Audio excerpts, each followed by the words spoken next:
All right. I hope everyone can hear me okay. I hope everyone can see me all right. How is everybody doing today? Yes, it is Tuesday. And this week's episode had dropped yesterday with guest Tao Ben Shahar of the Happiness Studies. Yes, that's right. All right. So guys, I wasn't sure if I was going to come on live today because I wasn't sure what I wanted to discuss. However, we will talk a little bit about the Tal Ben Shahar interview. At least I can lay out some points with that, which is his work in happiness research, which is incredibly important to what we do at the Art of Charm, and also positive psychology, which is an interesting field in itself. So we'll discuss that today. And then perhaps we'll get to the Grammys. Um, I figured it was something to talk about. However, it's things like this. Anytime that mainstream culture is celebrating whatever it is they're celebrating, where I look at it and completely just baffled. And I'm not the only one. I think, I mean, when I talk to other people, they are baffled as well. I mean, we are in the evolution of idiocracy. And I will get to that in a bit. But anyway, the interview with Tal Ben Shahar dropped yesterday. It was great. So, in his latest book, it was Tales from His Barber. And his book are little stories that his barber tells him over the last decade of going to him that he has documented and put into a book, a like a coffee table book. All the little stories are very easy to read and they go by really quickly and they each have a lesson. And what I enjoyed about the book is even at the beginning of it, um, Tao mentions to don't read it in one sitting. Read one story, ponder it, engage with it, see how it fits into your life. What are your experience with it? Take some insights from it and move on. And I found that refreshing because I have to read books for AOC all the time. I'm usually reading one or two a week as I plow through for interviews. And as much as I enjoy that, I like reading. That's why one of the reasons I created this job was I like reading leisurely, where I get to take my time, where I get to wrestle with ideas and think about them and really engage with the material. And I don't get to do that anymore. Sometimes I feel like I'm just choking a book down in order to uh, get the interview over with and make sure that I have enough material and that I'm prepared enough for it. And so sometimes I'm a little bit upset that I don't get to sit with some of the ideas in the book and really think about them before I move on to the next thing. But his book, it's small, but uh, it's glorious in the fact that the stories are very easy to read and that he acknowledges that. And what's funny about that is he talks about wrestling with these ideas and engaging with the material. And one of the things I've always taken myself to task on is that I wouldn't say that I'm a very fluid learner. In fact, I find learning is it's difficult. And I thought maybe that other people were more fluid learners than I was, in the idea that they would read something, think about it, and then apply it to their lives. Where I see myself as wrestling with an idea, being skeptical, fighting with it, looking for reasons why it won't work, trying to find fault in it. And then if I get to a place where I enjoy the idea, then looking to implement it, have a lot of trouble with it, And over time, I will be victorious with learning about the idea and then implementing that idea and then being able to then teach it to others. But the older I get and the more people that I speak to about their learning process, the more that I see that I'm not the only one who fights while learning, who's very engaged in that material. And it's a lot of people learn the way I do.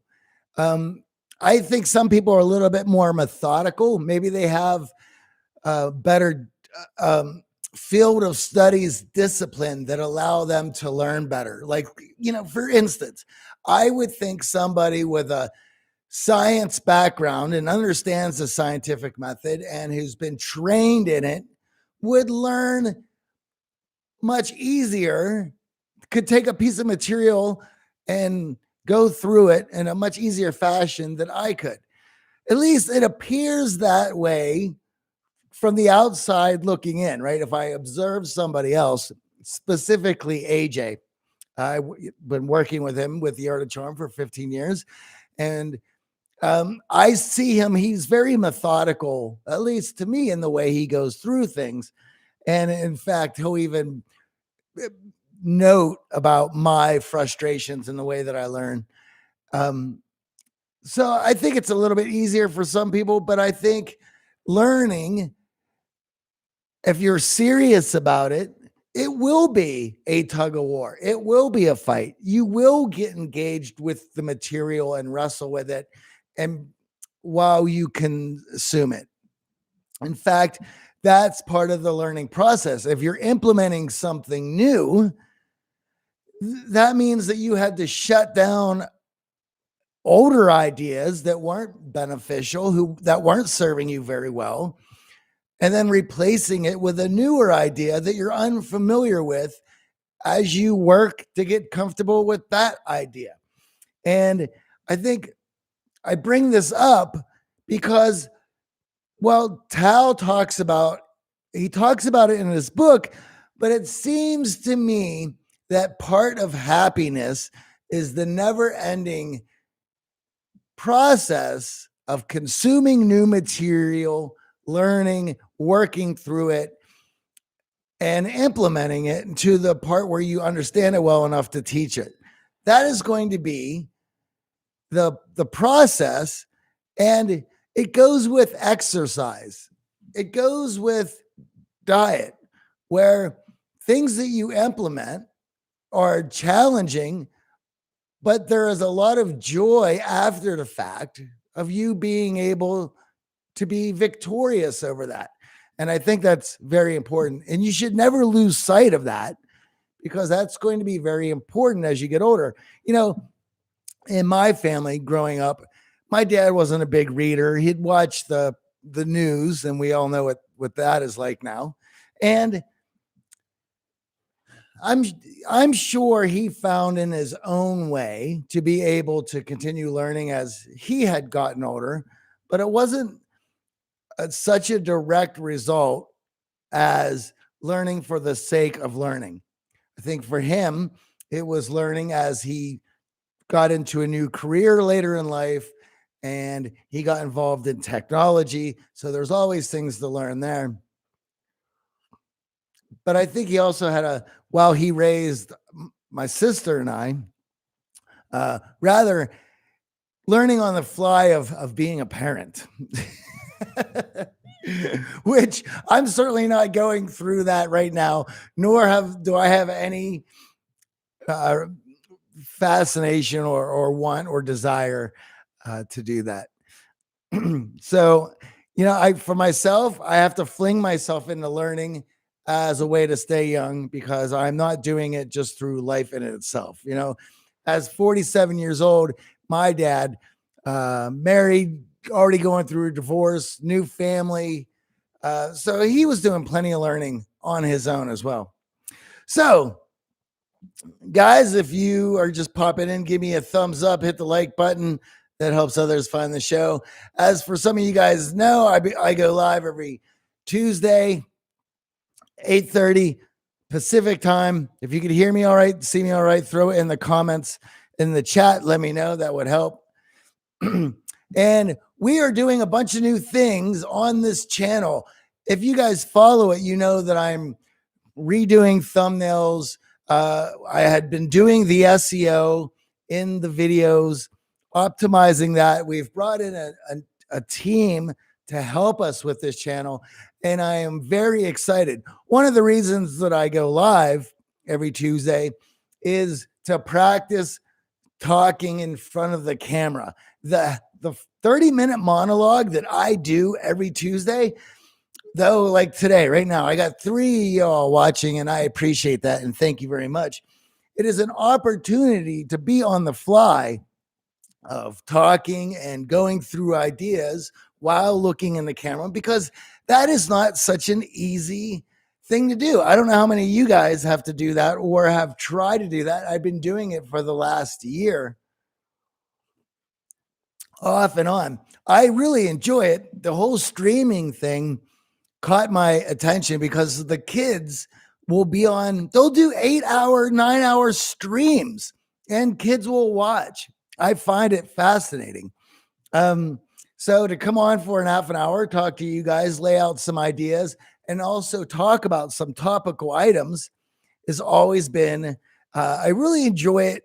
This gives me an opportunity to practice those chops, and I look forward to it. So yes, that's why I'm doing it. Now, with Tal Ben Shahar episode, it dropped on Tuesday. Check it out. He's a positive psychology therapist, and I believe and researcher. He dropped a lot of information on all the little things that you can do to squeeze out a little more happiness in your daily life. You know, learning is going to be one of those things, but we had a lot of fun, and I was laughing because he's a happiness researcher, and he always gets asked if he's happy all the time. And of course, the reality of that is no. And just because you know something doesn't mean that you can beat out your own human programming in order to do what's right. That's the battle that we all face. That is the Sisyphean task that all of us have every day, that no matter what is going on around us, that we live into our values and we wake up and we push that rock up that hill.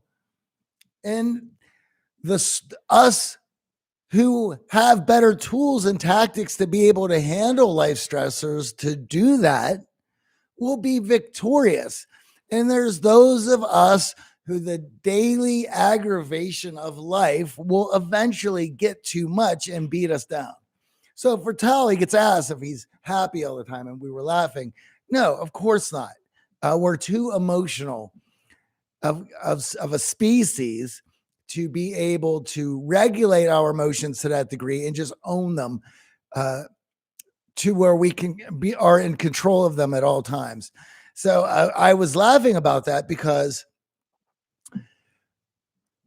as the art of charm, that branding has a lot of people thinking that I'm supposed to be a charming person all the time.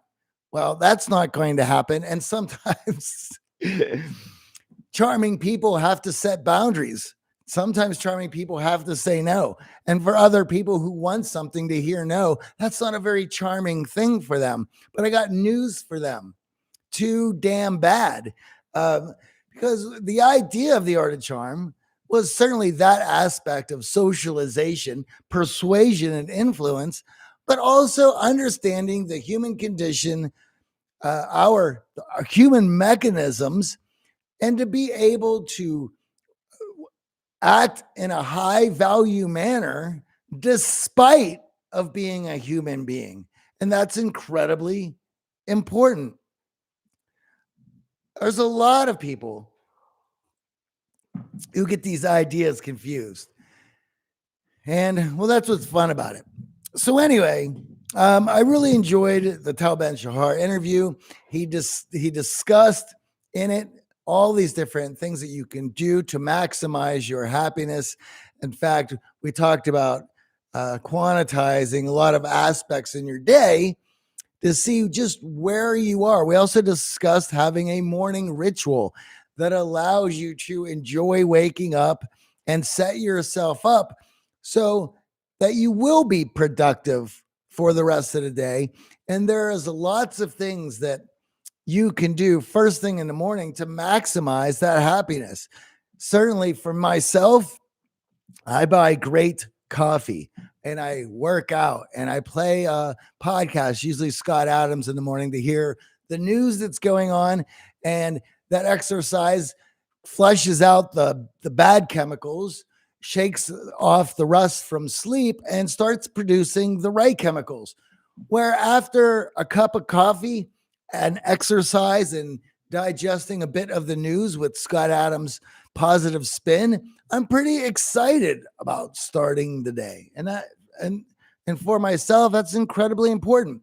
And I can tell you, when I got into self-development, one of the earliest ideas that turned me on to self-development was that I was responsible for my own happiness, and that the idea of chasing it around was useless.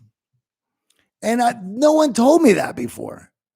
And though I might have heard it in my life, but as I was getting into my later 20s, perhaps I forgot about it, or perhaps the chasing of a musical career had led me to the point where I wasn't happy. But hearing that I was responsible for my own happiness stopped me in my tracks and had me start looking at my daily routines and life to see what the results were from my decisions and actions every day.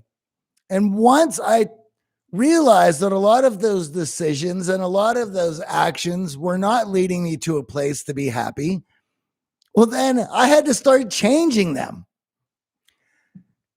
That is one of those quotes or ideas that once it gets set into your brain, it starts to affect everything else. I mean, how I was going to bed, how I was behaving in all my relationships, how I was behaving in my own life, my own day-to-day tasks, how I was showing up for my job.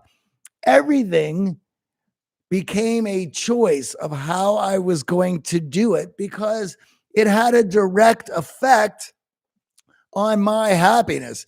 And once I started to take responsibility for those decisions, I began changing them, and my happiness quotient started to rise. And as I tell everyone, when you get involved in self-development, every day becomes better than the last. Why? Because you're able to make decisions that affect your life in a more meaningful manner. And that's what's so fun about it. So for all of you, I would check out the Tal Ben Shahar episode. We dropped it on Thursday, we dropped it Monday on iTunes, and it will be dropped here on the YouTube channel Thursday. There'll be a clip posted tomorrow, but that'll be here, dropped on Thursday. Check it out. Talks a lot of great things that you can do to draw up your happiness quotient, and I highly suggest it. Now, here's where I get myself in trouble. This is maybe some of you guys even showed up because you wanted to hear me rant. I don't like ranting about mainstream culture very much because I've dropped out of it a very long time ago, and I just don't understand it. I've been lost. I was lost in it in my 20s. It went into a direction that, in fact, maybe it was even in my teenage years. It had went off into a direction that I couldn't connect with it. So what do I do if I can't connect with something? If I'm not interested in it, its values are not anything that I'm interested in, I leave it alone and I don't bother with it. Now, I have to go on to Facebook every once in a while and see what my friends are discussing or what people, on Facebook, you're friends with high school friends and family friends. And I'm 47 years old. I've lived in Pennsylvania, North Carolina, New York City, Los Angeles, and now Vegas. So I have friends from many different walks of life, from many different areas. And so I consider Facebook where the normies hang out, right? It's a general consensus of people from all over the planet that I have gathered over 47 years, and they're all on Facebook, and I see what they are posting about. And that's where I get to encounter what's going on in the mainstream. What mainstream movies, Netflix, people are watching, Hulu series, what movies are out. I do not participate in any of this stuff. If you guys watch this show, you know I consider all of it junk food media. It's just mindless, insipid, empty caloried. It's just no interest in me. There's no nutritional value in it. It's just passive entertainment. That is, a lot of it's just triggered by sex to make you feel something and buy something. It's all materialism. I just spent 20 minutes discussing happiness and learning. So you can imagine how I feel about mainstream culture. Anyway, I'm checked out. I don't know what's going on. This is, I guess you could call it an old man rant.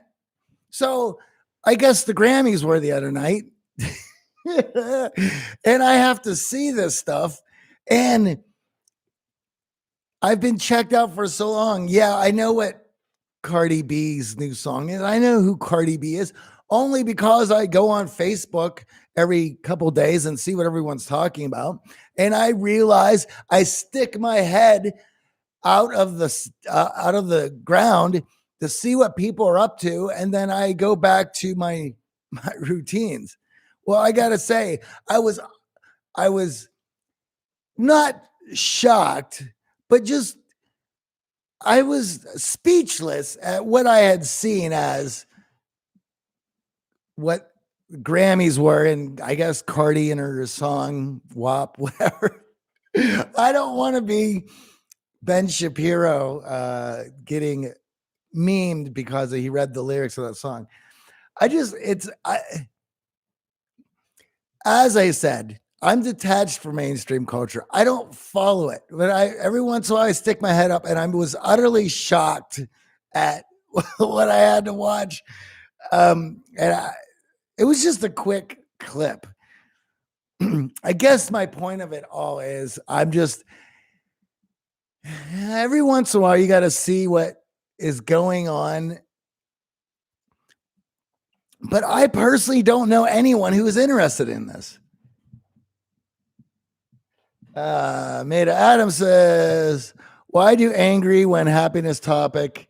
His energy is toxic for his type of topic. I'm not quite sure your comment. Why do you get angry when happiness topic has energy for I'm missing that comment. I don't understand what that one is. Perhaps there's some words missing. Oh, I seem angry. That's funny. I just been talking about learning and happiness for the last 20 minutes. So I don't feel angry. But I'm definitely is incensed the right word, where I'm like heightened emotionally over just sticking my head out of the ground and seeing what is going on in mainstream culture has me, I guess, disturbed. I'm just, as I said, I'm so checked out of the whole thing that I don't get it. And Facebook is the only place that I do get to see every once in a while what's going on. And I'm never disappointed in my decisions to have dropped out, as to me, there's no benefit in being involved. There's no benefit in it. It's insipid. You're not gaining anything. So I wouldn't say I'm angry. So my vibration has some intensity. Each then has its own space. Maybe then dropping out is an avoidant technique. Awesome. Let's talk about that. My dropping out of mainstream culture is an avoidant technique. Yes, it is avoidant. Avoidant of the dentist drill that would be going into the side of my head to have to sit through something that just doesn't connect with me. There's nothing there. Mindset comeback. Greetings from Finland. Yes, my friend. Where at? Helsinki? Do you? Oh, this is a good question, Stephen A. Do you think not being involved makes it harder to relate to the average person? Yes, 100%. And that's okay. I don't want to be. Uh, Listen, you have to. So let's get back to happiness. Yes, Helsinki. Yeah, I really want to go to Finland because I have a lot of favorite rock and roll bands from Finland. You guys are rock and roll and metal fucking capital of the world. Yes, I'm a Hanoi Rocks fan too, if you couldn't tell. All right. So anyway, so let's get to that. You have to be able to understand what your values are and live through them on a daily basis to maximize your happiness.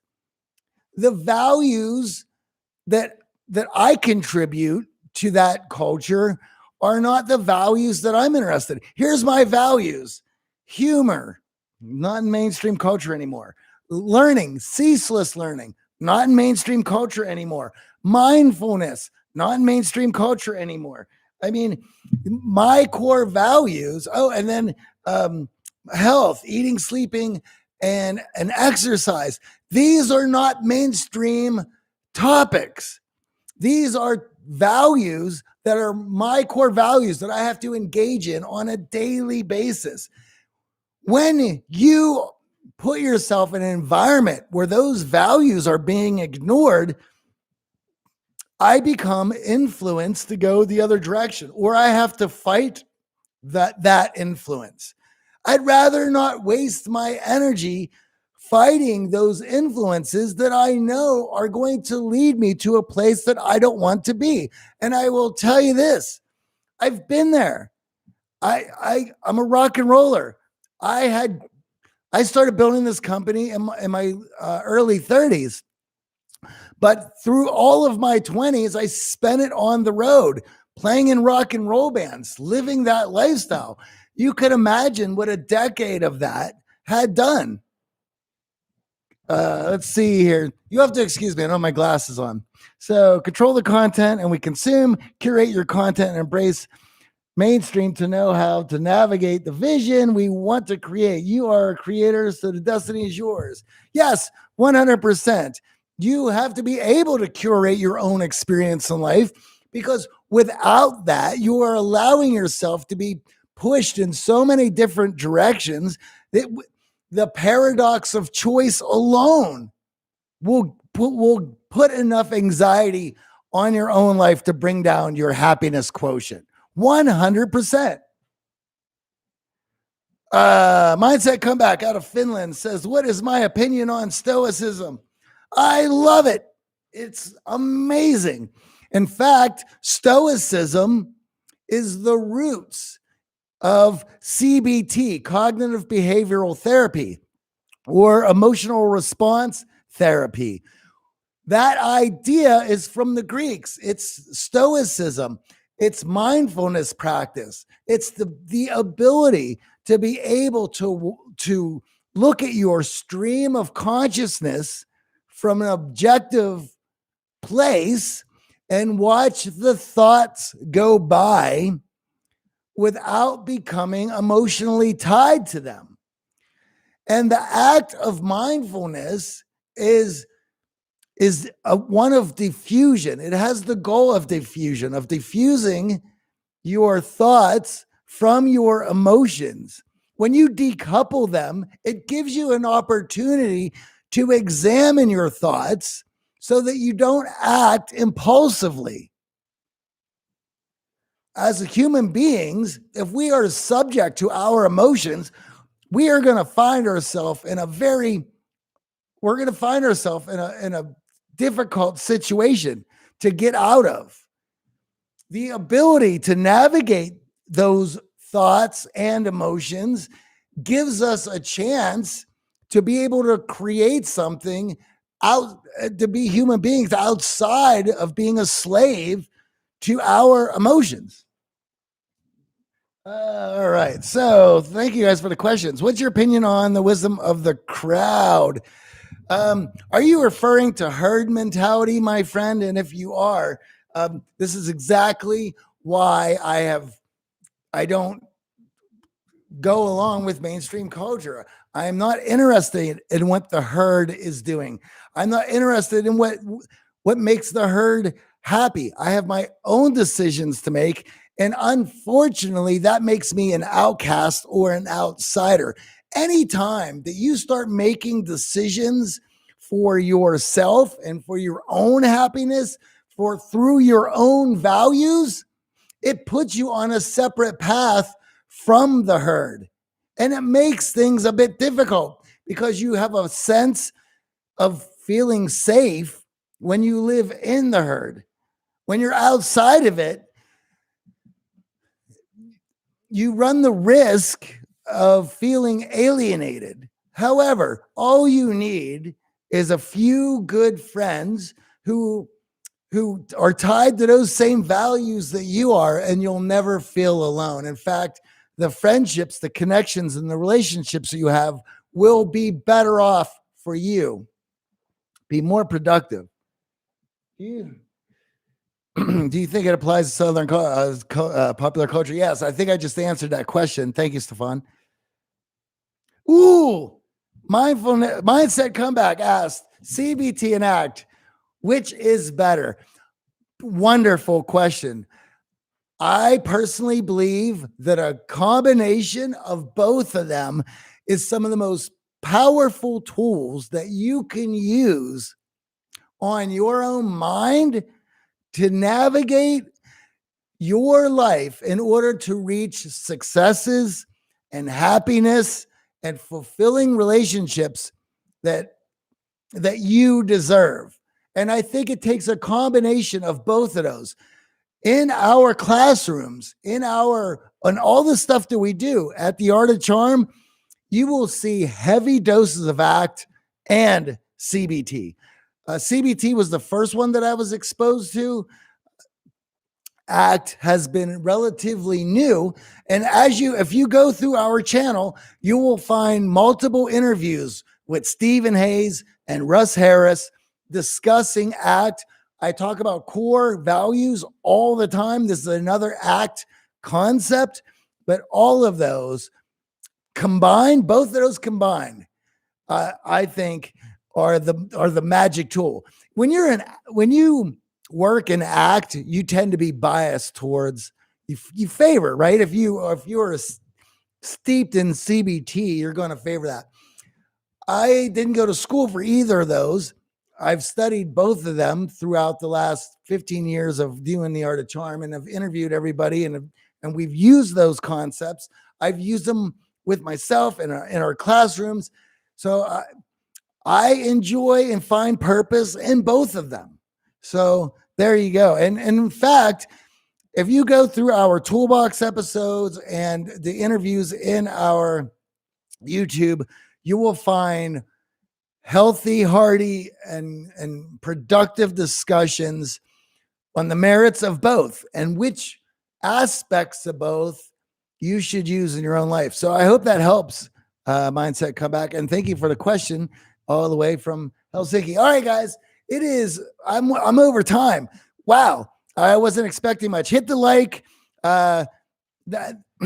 hit subscribe, hit the notification bell, do all the things we love. I will try to be back next Tuesday, 8:30 Pacific AM, and we'll discuss. As I said, I'm always here, and we're going to be working on the channel in the next few weeks, months. So you'll be seeing a lot of activity here. Thank you guys very much for coming on by, and I will see you all next week. You can find us.